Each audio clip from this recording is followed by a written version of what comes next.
Hello, welcome to another edition of Hobby News Daily. I'm still Danny Black, and today I'm joined by my friend Mike Moynihan, card collector. Baseball collector. You're a baseball everything collector. That's why I think I've done that for 4 years straight. that's why I'm baseball collector, because I collect more than just cards. I collect autographs and a little bit of mem and stuff like that. So I haven't talked to you. Did I tell you what I collected at the National? no, COVID. I heard it was a cheap. It was not a short print. Yeah. They gave So- that to you and crappy autographs for the VIPs. Congratulations. You know, Connor, my son, mentioned something about that. Yeah. Did he get COVID? No, he had the VIP pass. Question for you. I have a question for you before we even start talking cards. Yeah. Favorite Adam Sandler movie? Go. Billy Madison. Classic. That's why I got to go there. I was just watching Wedding Singer, which is another classic. He's got some really funny movies. He's really funny. He is. The kid has a chance to make it. He might make it. He might. You know, now though, they're all those guys. Chris Rock. I mean, Chris Farley's dead, right? David Spade. All the guys we watched as young adults, right, are now as old as we are, and it's like that. It's not as funny, you know. For those of you who are listening to this and not watching it, Mike is about 25 years older than me. We'll just stick with that. No, I love Adam Sandler. I think the Hanukkah song is a work of masterful art. It crosses all boundaries and just hugs us all in that special place during the holiday season. Hall of Famer Rod Carew. He converted. You know what the irony is? He didn't. He didn't. I read a whole article that was put out about how Adam Sandler perpetuated the Rod Carew rumor. So Carew married Jewish and went to synagogue, but never converted. Okay. He was a proud Christian his whole life, as he specifically wanted to point out. So most underrated hitter of his time. Yes. So I went to a game today. As a matter of fact, I went to the Rangers Red Sox today, where the Rangers got blasted. But my buddy who was with me is not a huge. I mean, he loves baseball, but he doesn't follow the game changing. Where now it's all about the home run. I mean, these launch angles, and there were 9 runs scored, 5 home runs hit out of that. You know what I mean? It's so about the home run. The Rod Carew, and it brought up Rod Carew, Tony Gwynn, Ichiro, even in relatively modern times, guys that wanted to get on base. And I brought up sabermetrics to him with the idea that the statistics have said, well, if you can get 2 strikeouts, a home run, and a flyout, 4 guys come up, you still get a run, versus how many guys have to get, consecutive or successive singles, doubles to score that same run. They'd rather just do it in one fell swoop. And so the game has gravitated towards the all or nothing approach. And to that end, the Rangers scored 2 runs. They hit 2 solo homers. They had 3 hits total in the game. Nobody's trying to, with all the shifting, I could bunt down the third base line if they were shifted properly and make it to first, and nobody does that to keep the defense honest, to get runners on base and create. There's no more run creation. It's run explosion. I urge people, if you don't have the baseball package, watch the San Diego Padres and Luis Urias. If you want to have an understanding of a glimpse of the approach that Ichiro or Carew took to the plate. I mean, he's the closest thing. Him and maybe Stephen Kwan. They're just on a different level to every other hitter for contact. And doesn't that feel more valuable to your team? Because you get runners on base, it creates opportunities, it changes defenses. It also allows your lineup to turn over more often, which gives your big guys more chances if home runs are your thing. It feels like the game has gotten so one dimensional that it kind of disconcerting. I definitely felt that way before they banned the shift or modified the rules. To me, it's leveled it out a lot more. Um, I don't feel like we have to adjust the mound again or anything like that. But the shifts were, I think, equally as impactful as changing the mound. The good news is Rangers losing 7-2 only took 2.5 hours. So that was, I didn't have to endure, 4 hours, 18 pitching changes, and 37 mound visits and 47 throws to first. So, that I actually like the sped up game. I'm like, dude, this is great. Guys just stand in the box, and we did have good seats. So, but the Rangers lost. So, my first game of the year to go to. Is it really? Yeah. Wow! Congratulations. Yeah. At least home game. I went to an away game in Oakland. Rangers days. I made one of the Cleveland games at the National. Nice. And we ended up sitting in the same row as people we knew in the whole stadium from just, what luck. So that's the hobby, being everywhere. Sure. All right, let's talk about the big thing that everybody wants to know about. You put on a little shindig at the National that involved several fire marshals. I don't know how many people went in the paddy wagon at the end, but the Brook Park Police was involved. Yeah. Not everybody knows how this started, and it's really exploded. Do you mind giving a little insight onto that? Yeah, 2019 was the first year. It was Chicago, and it was me and Eric. Like, we wanted to create a coordinated effort to bring people together and to say, hey, we got all these things you can do. Let's at least, kind of mark on the calendar to meet here. And for a long time, it was kind of a come and go thing. And it really is in general, but people would come, they go to the trade night, because traditionally we do this on the Thursday night of the National, which coincides with, at least previously, the National Trade Night, previously held by Ryan Card Collector 2 by himself, and then it became a national sponsored event. But prior to that, people would go to that at some other hotel, and then they'd come and go to the kind of, we call it a get together. I don't have a better name. I wish I had something. I need my marketing guys to get on that, because truthfully, we don't really have a name for it other than hang out, get together. It's like a speakeasy that way. It is. It keeps it simple, but it was started with 40 of us, 50 of us maybe, and grew to, we did it again in 2021. Obviously, no national in 2020. Did it in 2021 in Chicago, 2022 in Atlantic City, 2023 in Chicago again, and this year it is. Last year was big, hundreds of people. I wish I had a better head count. How many people were there? I really don't know. I know at this one in Cleveland, the main hall that we were in most of the time was 175. If everybody sat down, I'm sure we had 175 people in there for sure. Then we had 30 or 40 upstairs in the kind of overflow, and then dozens outside. So it was a raucous time. All right, so I blindsided you a little bit.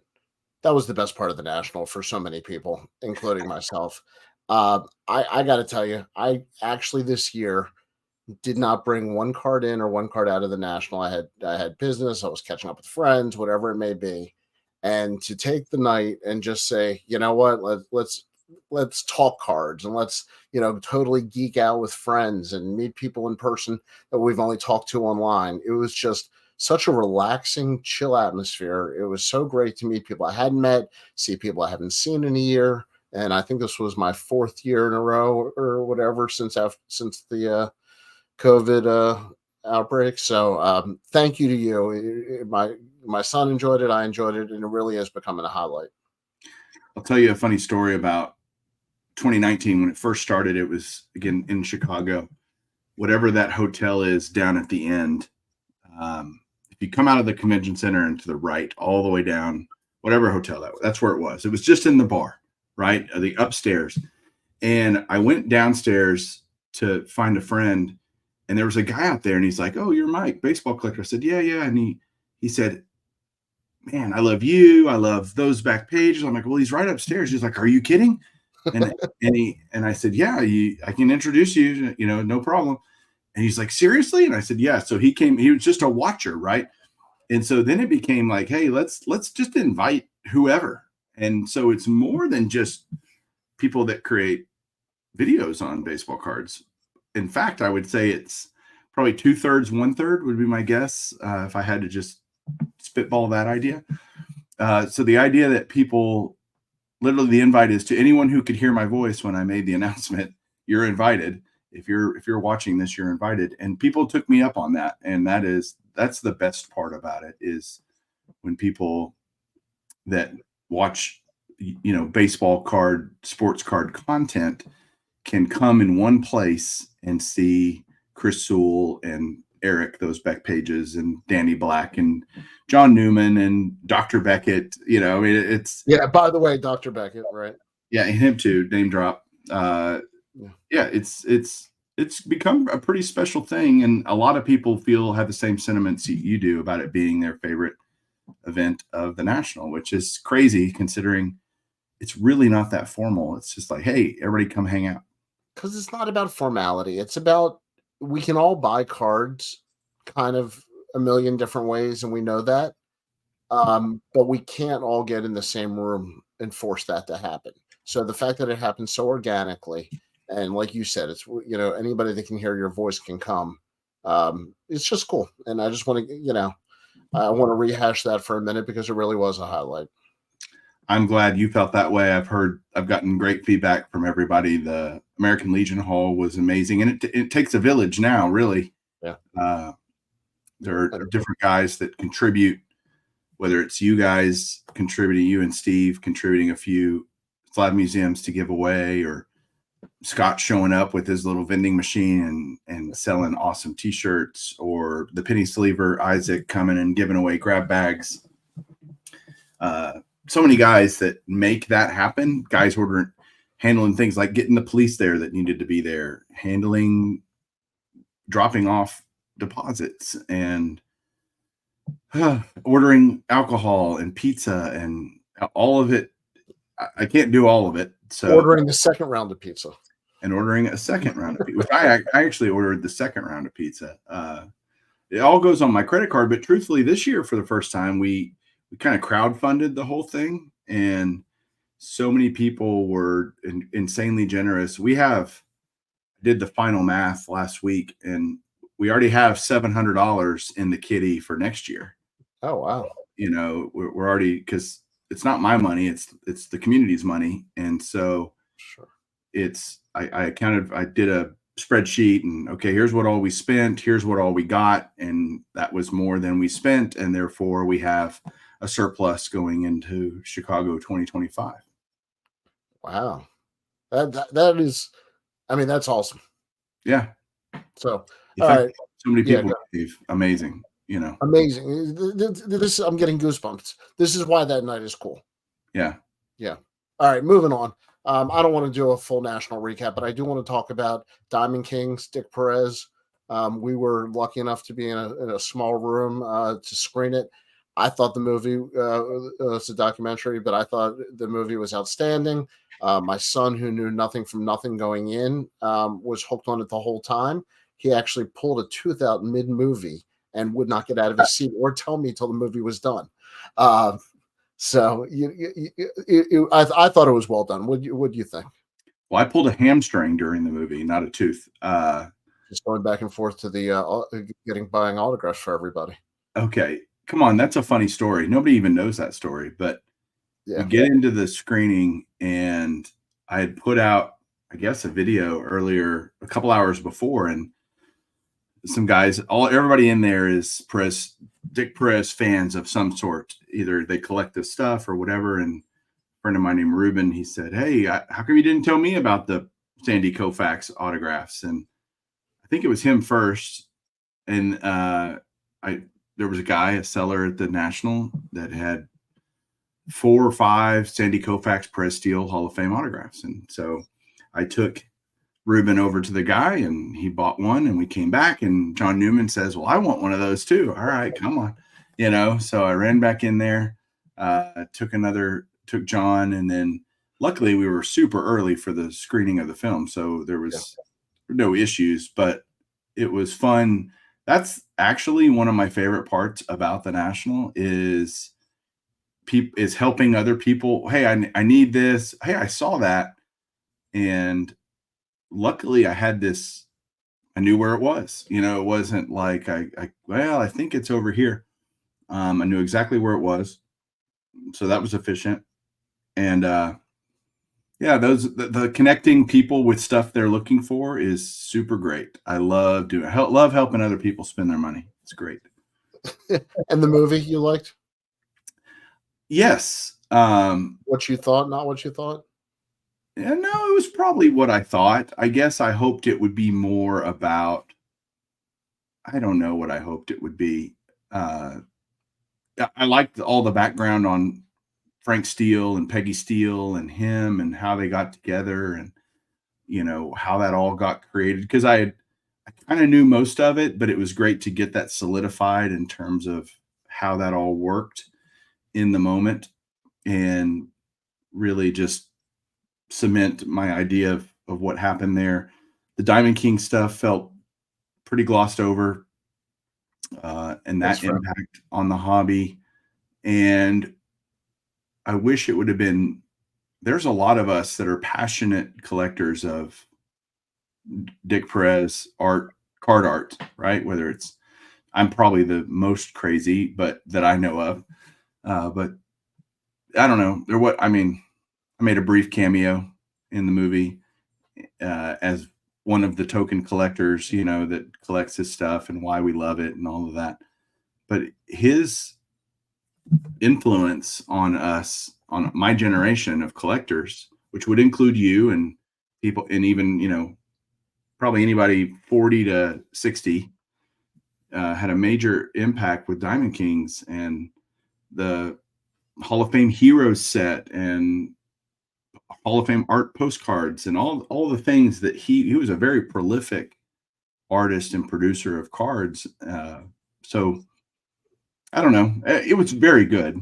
I totally. That's an excellent point you made. I did not think about it, but as you're talking, the cards were very secondary to Yeah, this. Yeah, which is uh, probably okay. Truthfully, he has a great like story. you said, as Dick Perez lovers and card nerds, I wouldn't have mind them flipping through every card on screen real quick or something like that, showing maybe 1 year's example of all the teams the first year or whatever it was. That's a fair feedback. But his story is just a really good story. Immigrant, coming from Puerto Rico, or no, yeah, Puerto Yeah, Rico, Puerto Rico, but and his talent is off the charts. I learned a lot about the dynamic with his wife, which I thought was fascinating, and their love story, which was great to hear about. The writing was good. It was Joe Pasednik, right? Or it's not Pasednik. It's Poznanski. yeah, him too. Uh, Pasednik was a baseball player, but it wasn't Joe Pasednik. It was Scott. Scott Pasednik. Yes, I'm getting them all confused. I But feel like I'm getting a pop quiz. I'm doing well. It's like Immaculate Grid, the live version. you're doing great on the Immaculate Grid Hobby News Daily version. You should put out, like, the New York Times puts out their Right. crossword puzzle. You should put out a daily. That would get people to the site, right? Well, I appreciate that. Put that on the news or the idea of the day. Mike's second column will be about. My second column. I have only written one column. He's an annual gift, everybody. Yeah, it was a good article. It's fantastic.